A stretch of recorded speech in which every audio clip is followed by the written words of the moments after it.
Patient तो कैसे हैं आप लोग, उम्मीद करता हूँ सभी अच्छे होंगे। तो फाइनली पेशेंट इस वीडियो में जो अपन देखने वाले हैं यहाँ पे अर्धवार्षिक परीक्षा 2022-23 कक्षा 10वीं विषय हिंदी और 100% यहाँ पे ये 100% पेशेंट रियल पेपर है। उसका रीज़न बताता हूँ मैं, उसका कारण बताता हूँ क्यों कह रहा हूँ ऐसा। देखो आपका जो है यहाँ पे देखो पेशेंट सभी जिलों का जो है टाइम टेबल जो है, अगर टाइम टेबल की बात करें सभी जिलों की तो वो डिफरेंट है, अलग अलग टाइम टेबल है सभी जिलों का, ठीक है। मतलब कुछ जिले ऐसे हैं जहाँ पर आज मतलब 8 दिसंबर को जो है हिंदी की एग्ज़ाम हुई थी, जबकि कुछ अधिकतर जिले ऐसे हैं जहाँ पर आज जो है 8 दिसंबर को इंग्लिश के अंग्रेजी सब्जेक्ट की जो आपकी एग्ज़ाम हुई थी, ठीक है। तो जहाँ पर जो अंग्रेजी की सब्जेक्ट की हुई थी वहाँ पर अंग्रेजी का जो पेपर है वो भी आपके लिए जो है उसकी वीडियो भी बना दी जाएगी।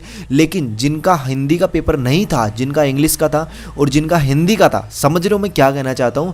मतलब जिन जिलों में हिंदी का पेपर था उन जिलों में, ठीक है, उन जिलों का पेपर ये है, ठीक है। मतलब जहां पर हिंदी का पेपर हुआ था वही है, ये आज ही का पेपर है ये, ठीक है।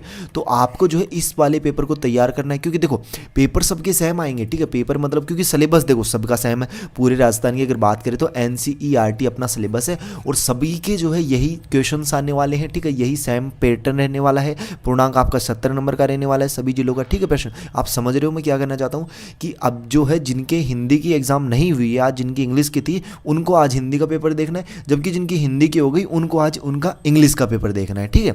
तो आप जो है यहाँ पे पेशेंट जिनकी इंग्लिश की हुई थी वो जो है इस वीडियो को देख सकते हैं कंप्लीट। ये जो है आपको यहाँ पे बेनिफिट होगी इस वीडियो में। मतलब देखो विषय हिंदी की बात करेंगे और हर एक क्वेश्चन को आपको बताया जाएगा।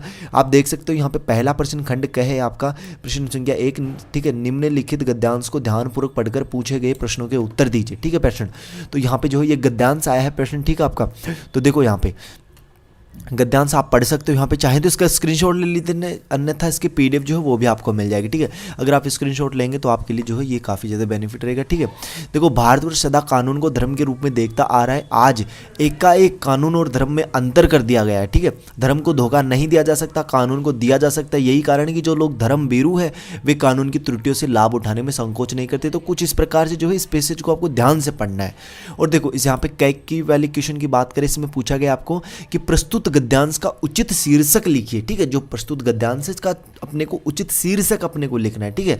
मतलब जैसे अपन कोई पाठ पढ़ते हैं तो जो पाठ का नाम होता है, जो टाइटल होता है, उस तरीके से ये, ठीक है।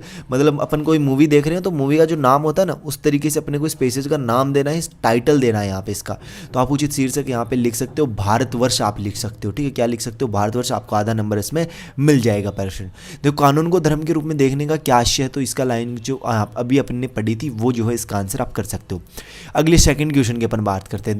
देखो यहाँ पे PTO भी लिखा हुआ है, तो ये पेशेंट आज ही का पेपर है। जिनका हिंदी का हुआ था उनका है ये, ठीक है। और जिनका इंग्लिश का हुआ था तो वो स्टूडेंट भी जो है इसको देख सकते हैं। और जिनका हिंदी का नहीं हुआ है, जिनका इंग्लिश का है कल, उनके लिए भी जल्द ही वीडियो आने वाली है। इसलिए चैनल को आपने अभी तक सब्सक्राइब नहीं किया तो यार चैनल को जरूर सब्सक्राइब कर लीजिएगा। बेल का नोटिफिकेशन उस पर ऑल पे सेट कर लेना, क्योंकि इसी तरीके से आपको ऑल सब्जेक्ट्स पेपर, ठीक है, विथ सॉल्यूशन, ठीक है, विथ सॉल्यूशन के साथ में आपको प्रोवाइड यहाँ पे करवाए जाएंगे पेशेंट, ठीक है। बेफिक्र रहिएगा। देखो सेकंड क्वेश्चन है निम्नलिखित अपठित पद्यांश को ध्यानपूर्वक पढ़कर पूछे गए प्रश्नों के उत्तर दीजिए, ठीक है। तो यहाँ पे इन आप पढ़ सकते हो इस पद्यांश को और यहाँ पे जो क्वेश्चन पूछे गए उनके आंसर्स दे सकते हो। खंड ख की बात करते हैं पेशेंट। देखो खंड ख क्या है, दिए गए बिंदुओं के आधार पर निम्न में से किसी एक विषय पर निबंध लिखिए, ठीक है। 6 नंबर का प्रश्न है आपका ये, ठीक है। कितने अंक का प्रश्न है? 6 नंबर का। ऑप्शन कौन कौन से दे रखे हैं आपको? विद्यार्थी जीवन में अनुशासन, ठीक है।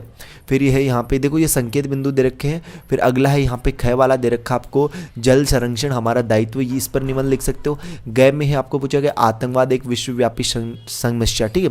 तो 3 निबंध है, 3 में से किसी एक विषय पर जो है आपको यहाँ पे निबंध लिखना है। तो इसका आंसर आप नोट कर सकते हो पेशेंट, विद्यार्थी जीवन में अनुशासन। इस पर जो निबंध अगर आप लिखना चाहो तो उसका निबंध आपको मैं बता देता हूँ। देखो उसका सॉल्यूशन, ठीक है। देखो विद्यार्थी जीवन में अनुशासन, तो सबसे पहले अपने को प्रस्तावना लिखनी होती है, ठीक है। क्या लिखनी होती है? प्रस्तावना, ठीक है। निबंध कौन सा? अपना अनुशासन वाला। देखो अनुशासन किसी के व्यक्तित्व का आधार होता है। हर व्यक्ति के जीवन में अनुशासन सबसे महत्वपूर्ण है। अगर आधार सही नहीं है तो व्यक्तित्व मजबूत नहीं हो सकता। अनुशासन हमें सही समय में सही तरीके से समय का उपयोग करना तथा काम करना सिखाता है। अनुशासित होने का अर्थ है हम अपने शरीर और मस्तिष्क पर नियंत्रण रखना। यह हमें अपने समाज के नियमों का पालन करने योग्य बनाता है। और पेशेंट देखो मैं आपको बता दूं, ये वीडियो जो है ज़्यादा से ज़्यादा 8 से 9 मिनट की है, ठीक है। अगर आप 8 से 9 मिनट इस वीडियो को देते हो तो यहाँ पे आप कुछ ना कुछ जरूर सीख के जाते हो, ठीक है। कुछ ना कुछ जरूर, मतलब ये है, कहने का तात्पर्य ये है कि ये वीडियो आपके लिए व्यर्थ नहीं है। कहने का मतलब इस वीडियो से आपको कुछ ना कुछ जरूर लाभ होगा, यहाँ से आपको क्वेश्चन देखने को मिलने वाले हैं। तो ये जरूर भी, ये बिल्कुल भी नहीं सोचिएगा कि ये वीडियो व्यर्थ है, ठीक है, इसमें अपने को कुछ भी लाभ नहीं हुआ, तो ऐसा बिल्कुल भी नहीं सोचिएगा, ठीक है। देखो अनुशासन का अर्थ है, ठीक है, तो ये पॉइंट लगा के अनुशासन का मतलब, अनुशासन की परिभाषा, अनुशासन क्या है, तो इस तरीके से आपको जो है ये पैराग्राफ लिखना है, ठीक है। अनुशासन 2 शब्दों से मिलकर बना है, ठीक है, अनु और शासन। अनु का अर्थ है पालन और शासन का अर्थ है नियम। अनुशासन का अर्थ है नियमों का पालन करना। हमारे जीवन में अनुशासन का अधिक महत्व है, यह हमें नियमों का पालन करना सिखाता है। मनुष्य एक सामाजिक प्राणी है जो कि समाज में रहता है और उसमें रहने के अनुशासित रहना आवश्यक है। अनुशासन हमारी सफलता की वह सीढ़ी है जिसके सहारे हम अपनी मंजिल हासिल करते हैं तथा सपने पूरे कर सकते हैं, खुशी से रह पाते हैं, ठीक है। अगला देखना यहाँ पे अनुशासित व्यक्ति के गुण, ठीक है, तो ये आप लिख सकते हो कि उनमें क्या क्या गुण होते हैं, ठीक है। हमारे बुजुर्ग हमें ये पाठ पढ़ाते हैं कि हम कभी भी गुस्सा हो जाते हैं, परंतु हमें ये समझना चाहिए कि ये हमारी भलाई के लिए ही है, ठीक है। तो इस तरीके से जो ये पैराग्राफ आप लिख सकते हो, अनुशासन का महत्व आप लिख सकते हो, यहाँ पे अनुशासन के नियम लिख सकते हो कि एक संतुलित और नियमित दिनचर्या का पालन करना चाहिए, अपने से छोटे और बड़े लोगों का सम्मान करना चाहिए, अपने कार्य को समय पर पूरा करने का हर संभव प्रयास करना चाहिए, ठीक है। कहने का मतलब कल पर नहीं टालना चाहिए, क्योंकि कल कभी नहीं आया और नहीं कभी आएगा कल, ठीक है। तो जो भी करना हो आज ही करिए पेशेंट, ठीक है। बुरी आदतों और कार्यों से हमेशा दूर रहना चाहिए। तो आप देख सकते हो लास्ट में आपको लिखना होता है उपसंहार, ठीक है। क्या लिखना होता है? उपसंहार, आप जो यहाँ पे देख सकते हो। अगले क्वेश्चन की अपन बात करते हैं। देखो यहाँ पे क्वेश्चन नंबर 4 है पेशेंट की, स्वयं को सुनीता निवासी जोधपुर मानते हुए क्षेत्र के विद्युत अभियंता को बोर्ड परीक्षा की तैयारी के कारण विद्युत पूर्ति नियमित एवं पर्याप्त रूप से करवाने हेतु अनुरोध पत्र लिखे, ठीक है। 4 अंक का प्रश्न है आपका। देखो यहाँ पे, तो यहाँ पे देखो इस तरीके से आप लिखोगे कि सेवा में विद्युत अभियंता महोदय विद्युत कार्यालय रतलाम की जगह आपको लिखना है यहाँ पे जोधपुर, ठीक है। क्या लिखना है? जोधपुर आपको लिखना है, क्योंकि क्वेश्चन में अपने को दे दिया है। क्वेश्चन में जो भी जिसका जगह का नाम दिया हो वही आपको लिखना है। विषय बोर्ड परीक्षा की तैयारी के कारण विद्युत आपूर्ति नियमित एवं पर्याप्त रूप से करवाने के संबंध में मान्यवर लिखोगे। उपयुक्त विषय क्रम में निवेदन है कि हमारे क्षेत्र में बिजली की अनियमितता के कारण बहुत परेशानी हो रही है। अब अगले माह से हमारी बोर्ड परीक्षा प्रारंभ हो रही है। हमारी वर्ष भर की मेहनत इन्हीं दिनों की पढ़ाई पर निर्भर है। इन दिनों बिजली बहुत बार आती जाती है, इस कारण हमारी पढ़ाई जो प्रभावित हो रही है। अतः परीक्षा अवधि नजदीक होने के कारण परीक्षा तैयारी को ध्यान में रखते हुए बिजली की आपूर्ति नियमित एवं पर्याप्त रूप से करवाने की कृपा करें, ठीक है। धन्यवाद प्रार्थी, आप जो नाम लिखना चाहते हो यहाँ पे, ठीक है। ये रजनीश की जगह आपको लिखना है यहाँ पे सुनीता, ठीक है। क्या लिखना है? सुनीता लिखना है, क्योंकि अपने को क्वेश्चन में दे रखा था रतलाम की जगह जोधपुर, ठीक है। और यहाँ पे जो आप दिनांक लगा सकते हो, दिनांक आपको लगानी है कितनी? अगर 9 तारीख एग्जाम है तो 9/12/2022 ये आपको लगानी है, ठीक है। बाकी आप कुछ भी एग्जाम दिनांक लगा सकते हो, उसमें कोई वो नहीं है।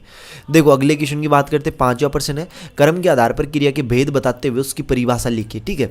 तो देखो यहाँ पे कर्म के आधार पर क्रिया के प्रकार, पहली होती है सहकर्मक क्रिया। देखो कर्म के आधार पर क्रिया पेशेंट 2 प्रकार की होती है।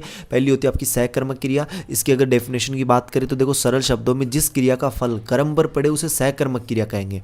उदाहरण देख लीजिए, राम फल खाता है, सीता गाना गाती है। दूसरी होती है अकर्मक क्रिया। अकर्मक क्रिया में क्रिया के साथ कर्म अनुपस्थित होता है और क्रिया का फल या प्रभाव कर्ता पर पड़ता है, जबकि सकर्मक क्रिया में क्रिया का प्रभाव कर्म पर पड़ता है। वाक्य में जब क्रिया के साथ कर्म नहीं होता तो उस क्रिया को अकर्मक क्रिया, मतलब अकर्मक मतलब कर्म नहीं उसमें। उदाहरण, श्याम सोता है, लेकिन कब सोता है, कैसे सोता है, वो नहीं है, इसमें कर्म नहीं है, ठीक है। क्योंकि इसमें कर्म था। देखो सहकर्मक क्रिया में राम फल खाता है, राम खाता तो क्या खाता है? फल खाता है, ठीक है। तो इस तरीके से जो है सहकर्मक व अकर्मक क्रिया में आप डिफरेंस लिख सकते हो यहाँ पे, ठीक है। अगले क्वेश्चन की बात करते हैं पेशेंट। देखो अगला क्वेश्चन है यहाँ पे क्वेश्चन नंबर 6 है कि पत्र मोहन के द्वारा लिखा गया है, वाक्य में निहित कारक, काल और वाच्य लिखिए, ठीक है। तो देखो यहाँ पे अपने को कारक बताना है, तो मोहन के द्वारा, ठीक है। तो यहाँ पे जो है कारक आप बता सकते हो, काल अपने को बताना है, ठीक है, काल बता सकते हो, और वाच्य अपने को लिखना है इसमें, ठीक है। अगला प्रश्न है, देखो यहाँ पे निम्न वाक्यों को शुद्ध करके अपने को लिखना है। 9वां प्रश्न, निम्न मुहावरों के अर्थ लिखकर वाक्य में प्रयोग कीजिए। देखो भाग्य सो जाना, तो भाग्य सो जाना इसका मतलब जो मुहावरे का अर्थ होता है पेशेंट, वो होता है आपका किस्मत खराब होना, ठीक है। क्या होता है?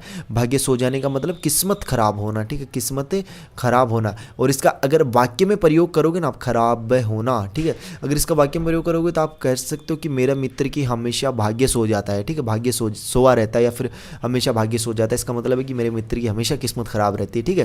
देखो 16 आने मिथ्या होना, इसका अगर वाक्य में प्रयोग करोगे तो इसका मतलब है वाक्य में प्रयोग एकदम झूठी बात, ठीक है, या फिर गलत बात, या फिर असत्य बात, ठीक है, एकदम झूठी बात, ठीक है। तो एकदम झूठी बात है। अब इसका अगर वाक्य में प्रयोग करोगे, वाक्य में प्रयोग आप कुछ भी कर सकते हो, आपके माइंड में जो भी एग्जाम्पल आ रहा हो। जैसे अपन बात करें अगर कोई एग्जाम्पल की, तो आप लिख सकते हो इसमें कि जैसे 9 दिसंबर को जो है हमारी हिंदी की एग्ज़ाम न होकर जो है सोशल साइंस के एग्ज़ाम है, तो ये एकदम झूठी बात है ना।